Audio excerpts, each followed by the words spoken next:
금과 은. 한쪽에서는 궁극의 안전자산이라고 하고 다른 한쪽에서는 정말 위험한 도박이라고 하죠. 아니, 어떻게 이 두 가지 말이 동시에 사실일 수 있을까요? 오늘 이 시간에는 귀금속의 이 완전 다른 두 얼굴을 한번 제대로 파헤쳐 보겠습니다. 자, 이걸 좀 더 파고 들어볼까요? 어떻게 금융 시스템의 최후 보루, 그러니까 마지막 안전판으로 여겨지는 자산이 때로는 주식 시장보다도 더 무섭게 폭락할 수가 있을까요?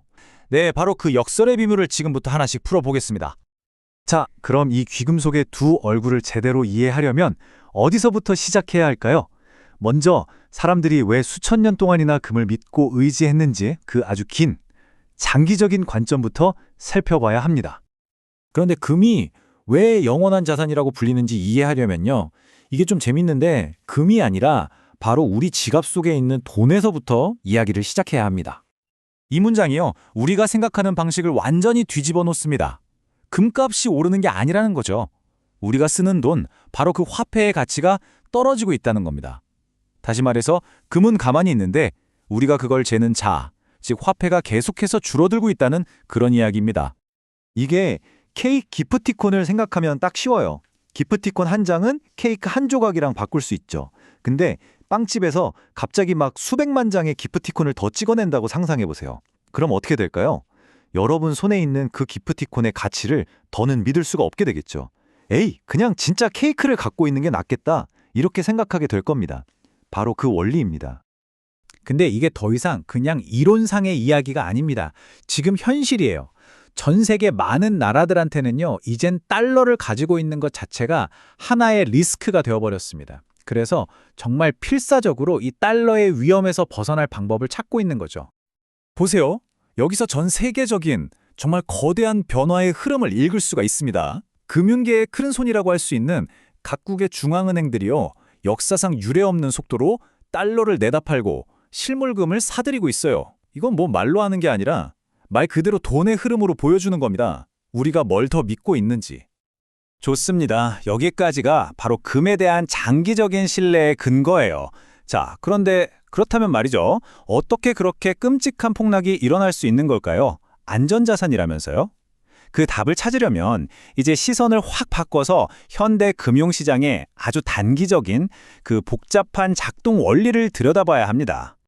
우리가 살펴볼 이 폭락 사태는요, 금의 본질적인 가치가 갑자기 변해서 일어난 게 아니에요.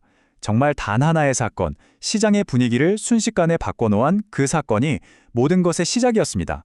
그게 바로 방아쇠 역할을 한 거죠. 특히 시장이 막 뜨겁게 달아오를 때 단기 투자자들은 빚을 내서 투자하는 이른바 레버리지를 엄청나게 사용합니다. 이 사람들은요, 아주 작은 가격 하락에도 자기 돈 전부를 날릴 수가 있어요. 그러니까 문제의 첫 신호만 보러도 가장 먼저 무조건 팔고 도망칠 수밖에 없는 약한 손들인 셈이죠. 여기서부터 이제 악순환이 시작되는 겁니다. 가격이 떨어지기 시작하면 시장의 위험을 관리해야 하는 대형 기관들은요, 자신들의 포지션을 지키기 위해서 기계적으로, 정말 기계적으로 금을 팔아야만 해요. 그리고 바로 이 대량 매도가 다시 가격을 더 무섭게, 더 빠르게 끌어내리는 거죠. 그러니까 핵심은 바로 이겁니다. 아주 작은 하락의 불씨가 레버리지라는 기름을 만나고 자동화된 프로그램 매도라는 바람을 타면서 단 몇 시간 만에 모든 걸 집어삼키는 거대한 화마로 번질 수 있다는 거죠. 순식간에 말입니다. 자, 금의 하락이 정말 충격적이었다고 생각하셨나요? 글쎄요, 그의 형제격인 은은요, 훨씬 더 극적인 상황을 겪었습니다.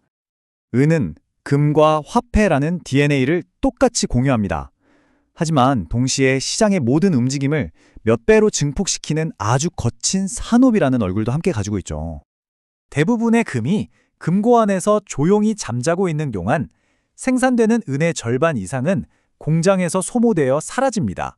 바로 이 점이 은의 운명을 금과는 완전히 다른 길로 이끌고 있는 겁니다.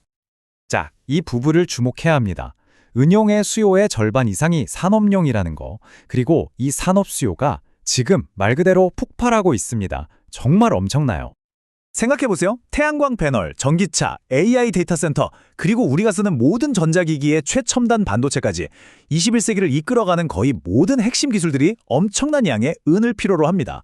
이게 무슨 뜻이겠어요? 수요는 폭발하는데 공급이 이걸 못 따라갈 수 있다는 강력한 신호죠. 이게 무슨 먼 미래의 공상과학 같은 얘기가 아닙니다. 미국 지질조사국 데이터가 경고하고 있어요.